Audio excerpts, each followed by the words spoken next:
title of this talk is Psychedelic Realism, and I'm going to try to make the case that the experiences that many of us have had, I assume, where boundaries begin to dissolve, the world comes to life, that this is actually reality. This is not a hallucination.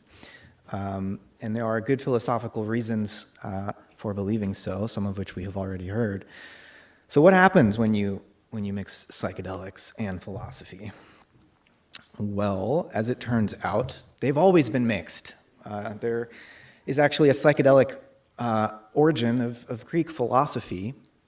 Many of you probably know about the mysteries of Eleusis, this mystery rite that occurred near Athens that everyone, men, women, slaves, free people, Greeks, barbarians, was invited to participate in. You did need to understand Greek because of the nature of the ritual involving a performance of the myth of Demeter and Persephone. And the idea was that by drinking the kykeon, which many have speculated contained ergot, a fungus which contains something like lysergic acid, diethylamine, in that altered state of perception, one experiences the immortality of the soul. So this is a famous 18th century painting of Socrates about to take a heroic dose of hemlock, in this case.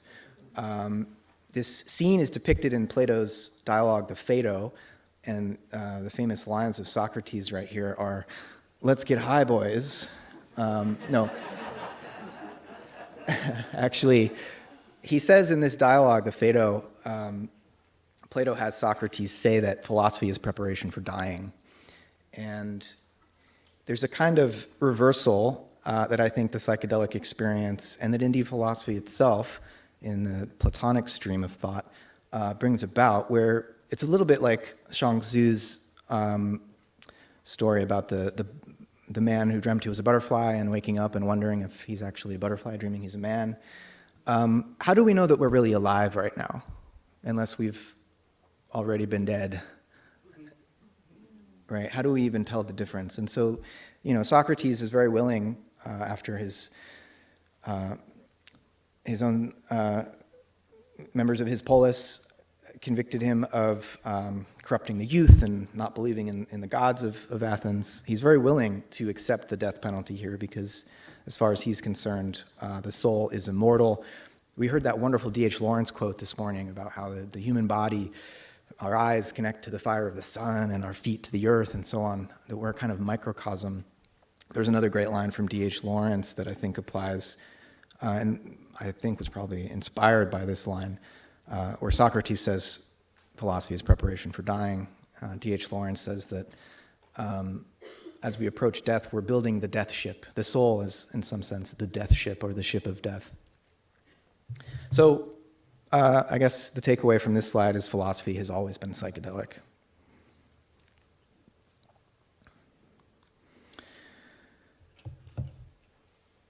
So, why is it that so many plants and fungi produce chemicals that mimic endogenous neurotransmitters in the human brain?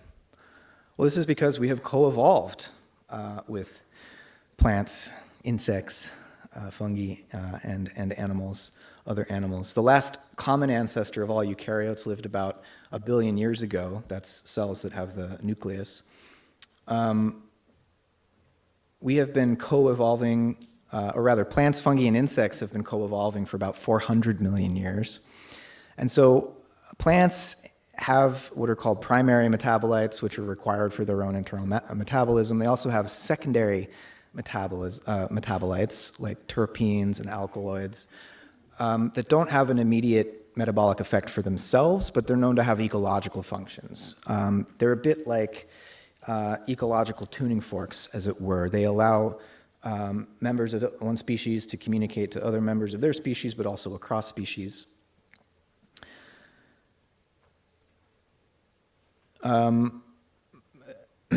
We heard a bit about peyote this morning. Peyote is thought to have evolved about 35 million years ago. The psilocybe mushroom genus is thought to have evolved about 10 to 20 million years ago. And so the takeaway here is something that David O. Kennedy writes about in this wonderful book, Plants and the Human Brain. that basically, as he puts it, humans have an elaborated version of the insect nervous system. So these secondary metabolites that these plants and fungi species produce have an effect on our brains because we have evolved from the insects who originally established these metabolic and molecular pathways. L-tryptophan, which is the molecule on the far left there, is the amino acid that eventually leads to serotonin, and all insects and animals use that same pathway to produce serotonin. And so my point here would be that, obviously the reason that these molecules work on us is because of this coevolution, but what this means is that consciousness is not inside of our skull. It's actually extended out into the ecosystem and indeed into the depths of evolutionary time, right? So every time you take mushrooms, you're participating in hundreds of millions of years of coevolution, right?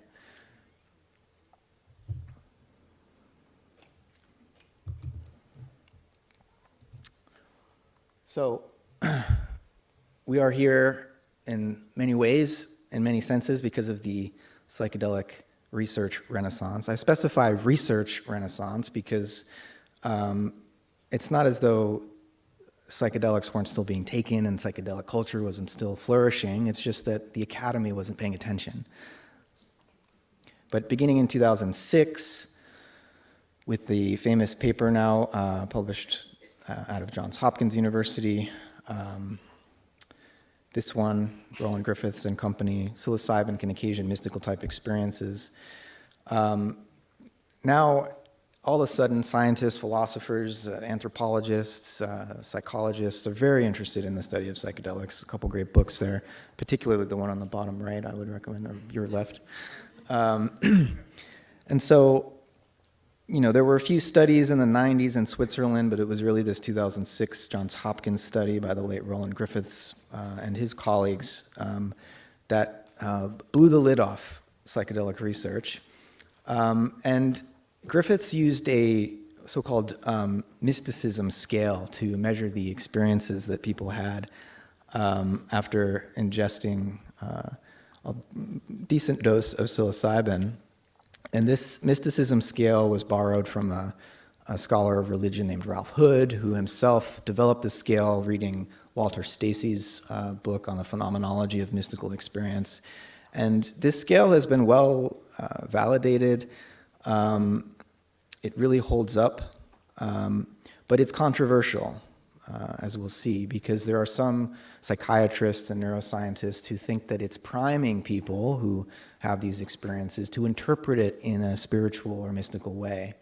And these researchers would say that scientists are supposed to remain neutral when they study nature, including human nature.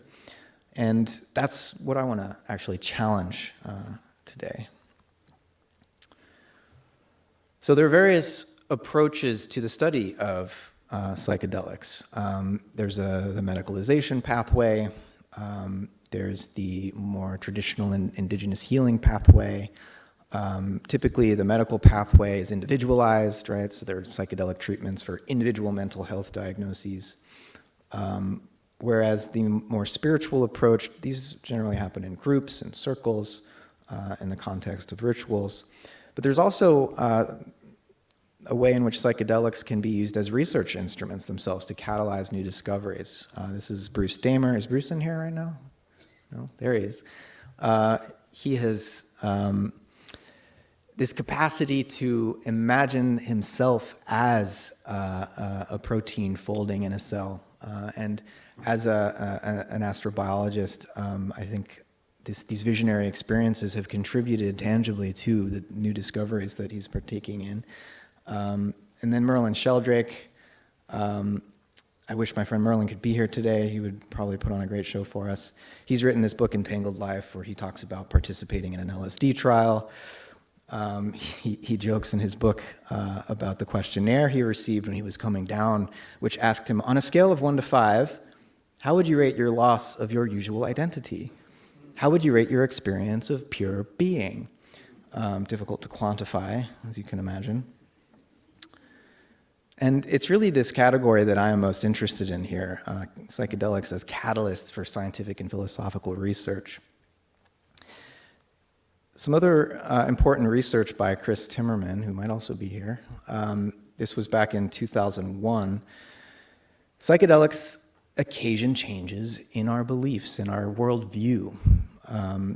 And generally, if you can probably have guessed this, people who are materialist before they take psychedelics are less materialist afterwards. They tend to move in the direction of panpsychism or idealism.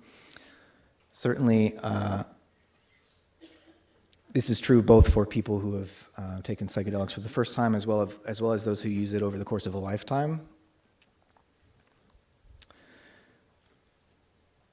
This graph on your right also is looking particularly at the attribution of consciousness to living and non-living entities before and after a psychedelic experience. And so the bottom line is before, so there's less attribution of consciousness to plants, which for mainstream culture is kind of the borderline case, and then insects and other inanimate objects. And you can see the top line after psychedelics. We're much more willing to grant interiority to the non-human world. Similarly, this is a study by Griffiths at Johns Hopkins, looking at movements away from atheism, either in people who had a naturally occurring mystical experience or a psychedelically occasioned encounter. And so you can see that more than 2/3 of those who identified as atheists prior to these experiences no longer did so afterwards. And the effect was especially pronounced for those who had that mystical state induced by psychedelics. Now, interestingly, in all of the cases of these belief changes, the movement towards panpsychism or idealism, or the idea that consciousness is not simply produced in the brain, it was also associated with enhanced feelings of well-being, right? So it's not just that there's a shift in someone's metaphysical view about the nature of reality, it's that they feel better about reality when they move away from materialism. But this is controversial because the question becomes, we're stuck, there we go. You see these multiple studies that show these shifts, but are these shifts in beliefs scientifically justified? The journalist and researcher Michael Pollan, in his book on psychedelics, he asked this question: is psychedelic therapy simply foisting a comforting delusion on the sick and dying? He wrote this in a 2015 New Yorker article called The Trip Treatment, which came out before his book. Very moving article, actually. And, he says it's one thing if psychedelics create this feeling in a person that, love is what really matters, because we can all kind of relate to that. It doesn't really step on any scientific toes necessarily. But what about when people have a psychedelic experience that convinces them in an afterlife, or that leads them to reject scientific materialism? Is this just a comforting delusion? So on the one hand, you have David Yaden and company at Johns Hopkins saying that while psychedelics may provide some individuals with insights into profound seeming features of their own consciousness, this does not mean that these insights necessarily play a role in identifying what they call scientific ground truth beyond that of introspective insights in general. The insights that people have under the influence of psychedelics may be false. And he cites Chris Letheby there. Although the relative frequencies of true and false insights that people tend to have under these conditions remains an open question. So, in regards to the metaphysical belief changes, I think most of us in this room would be comfortable saying that psychedelics are allowing us to see reality more clearly, recognizing the interiority of the non-human world, the animacy of the non-human world. But there are cases, just to do justice to the concern here, where, say, in a psychotherapeutic context, somebody on psilocybin or LSD or MDMA has a repressed memory come up of childhood abuse. Maybe one of their parents abused them or something. There are cases in which factually it seems like that didn't actually happen, according to the people who were interviewed and whatnot. But for the person who subjectively experienced it, it was very real. And so, we do need to come up with some criteria and be epistemologically rigorous about how we make these distinctions. It's not simply the case that what I'm trying to argue is that anything you experience on psychedelics is true. So then you have the other, even more skeptical researchers, Sanders and Zillmans, who write that the current blend of mysticism and science and psychedelic research risks damaging the credibility and potential of psychedelic science. A theoretical shift is needed to clarify the division between psychedelic science and supernatural or non-empirical belief systems. Perspective frameworks should be unambiguously secular, and alternative questionnaires need to be explored or developed so as to not only predict outcomes, but indeed measure the experience of interest. So these researchers are against using the mysticism scale because they, as I said earlier, they think it primes people to have these experiences. But in both of these skeptical positions, there's a reference made to scientific ground truth, to non-empirical belief systems, and the need to remain unambiguously secular, as if there was such a thing as a neutral ground, metaphysically, and that neutral ground is materialism, which on the face of it is a very difficult metaphysical position to defend. If materialism were true, we should not be conscious. There's really no reason that consciousness should be part of the universe. No reason it should have evolved.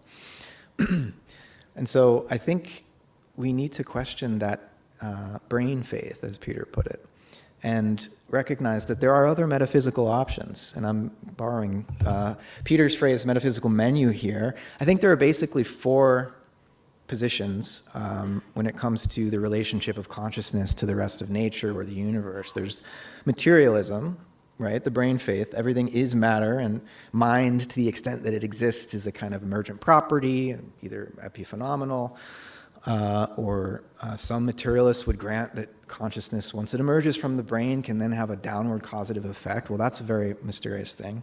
It almost sounds more like dualism in that case, which is this position where mind and matter are distinct substances.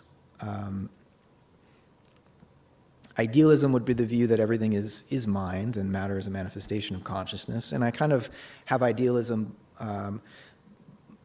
breaking across that line with panpsychism, because I think these two positions are quite close. They're in the same family, and there's often family feuds about which is better. But panpsychism, as we've heard earlier from Peter, is this view that mind pervades the physical world all the way down and all the way up. So we're talking about atoms with experience, as well as perhaps galaxies with experience, and everything in between, various grades of experience. And so the question I want to raise now is, what's the difference between panpsychism and animism? And I had a great conversation with David Abram a couple of years ago about this. You can watch it at that link if you snap a picture there. And actually, Dave asked me, what's the difference between animism and panpsychism? Are they different, or are they two ways of speaking about the same enigmatic wonder? And I said they overlap, but generally speaking, the analytic philosophers of mind who are beginning to take the panpsychist position seriously treat it more as a logical exercise, and don't necessarily have that deep embodied sense of embeddedness in a living world where the mountains and the rivers and the forests and the ground beneath their feet has an inner life. And so I think of animism as more of this embodied mode of encounter with the living world. It's not just a philosophical position, it's a way of life. Whereas panpsychism is a way that Western philosophers have developed to talk about what that might mean conceptually, right? I think both have their own validity in different ways, but it's an important difference, and I want to actually have David Abram speak for himself here about how we ought to become sensitive to other shapes of sentience. He says, animism is not a logical but an experiential stance in relation to the rest of reality. It is discussed not because it solves a philosophical problem, but because of an ethical imperative to step into full-bodied relation with the palpable actuality of the world that surrounds us. How is it that we have become so deaf to all these other voices that don't speak in words, so blind to anything that is not human or of human invention, that we can so casually bring about by our lifestyles the extinction of all these other shapes of sentience? And he continues, and I'll let you take a picture if you want to read this whole quote, but basically he says that we live in a goofy civilization that thinks if you can't see it, it isn't real. And he refers specifically here to the air between us. That's very easy to look through and not see. It's just empty space, right? And that's why he thinks we pour all these toxins into it without giving it a second thought. But for indigenous communities, for oral cultures,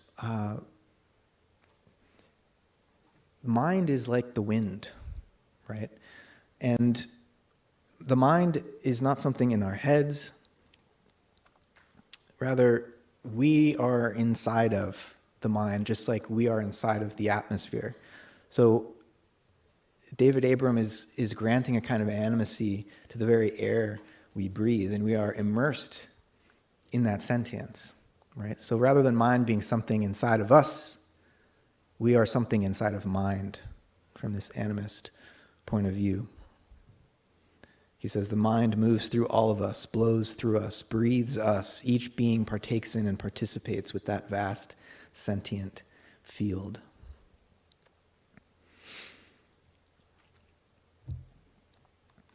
So Peter mentioned the words epistemology and ontology earlier. I'm mashing them together here into this term onto-epistemic, because I think the move here into a more animist way of life and sensitivity involves an onto-epistemic transformation from a representational view of what perception is to a participatory view. Let me explain what that means. So Alfred North Whitehead is a very important philosopher, big influence on me, and he says that all of these epistemological problems that have surfaced for modern philosophers are actually just disguised ontological problems. So epistemology is a study of knowledge. It's about how we know. Ontology is the study of being. What is there to know? And Whitehead's point is that we can't ask how we know until we know what there is to know, right? You can't just have epistemology, and so much modern philosophy gets mired in these epistemological problems and just assumes a materialist ontology, right, as the neutral, secular point of view. Psychedelic experience, as the clinical data suggests, and as we all know from our direct experience, catalyzes a transformation in our understanding of the nature of reality. And so we can no longer imagine that how we perceive and how we know is just a function of what philosophers call representation, where I don't actually see all of you right now from this point of view. This is kind of like Descartes' point of view. What I see is a little model of you that I'm making up in my head, right? That's the representational view, because mind is a separate substance from matter. And this representational view, it's very Cartesian, it's rooted in this dualistic view, but even in contemporary brain science, it's still functioning. While those brain scientists would say, really, the mind is what the brain is doing, there's not a separate mental substance or soul, nonetheless, there's a tacit or an implicit dualism going on, because when those brain scientists hang up their white coats and leave all of their lab equipment and go home to their family, they assume that they are conscious agents and that their thoughts can shape reality, and that their loved one, their spouse, and their children have an inner life and a soul, and they're like normal people, even though when they're neuroscientists, they're assuming that, it's just the brain functioning. And so instead of imagining that the way that the brain functions is creating this little model of the world inside of us, the participatory view is rooted in this Whiteheadian idea of prehension, which Peter mentioned. Prehension is Whitehead's word for the way in which our perception is actually the flowing into us of a part of the world. I'm not experiencing a little model of the world. I am experiencing in my feelings what it felt like out there before it reached me, right? So prehension is about a transmission of feeling from out there to in here, right? So then, this image is a picture of an artistic rendering of a wind harp, right? The Romantic philosophers and the German idealist philosophers and the Romantic poets, people like Coleridge and Wordsworth and Schelling and Hegel and Goethe, they thought of the mind like a wind harp, right? Rather than the model of representation where the analogy might be a camera obscura or something. Considering the mind to be a wind harp, where, if you're not familiar, an aeolian harp or wind harp is just a harp that's set up so that when the wind blows through it, it makes beautiful sound. And so the idea here is that the mind is open to the world. Like David Abrams was saying, mind is wind. Spirit literally meant wind. Anima too is related to this notion of wind. And so when the world blows through us, we feel it. That's what mind is. And so I'll read the slide for you. Rather than seeing truth as a matter of correct representation or correspondence or internal consistency or coherence, truth as participation, perception as participation, demands a kind of transformation in the knower. Right? It's an event of disclosure in which the knower and the known become co-constitutive. It's not that we just discover truth out there, like information waiting to be downloaded. We are changed by it, right? Truth or reality requires something of us, right? It's not just a matter of cognitive assent, but of existential risk. So in this way, truth becomes more than a property of propositions. Knowing truly is a relationship. It's a moral and a spiritual practice. It's a path of transformation. Taking psychedelics is risky, right? We know this. Why is it risky? Because it changes us as subjects.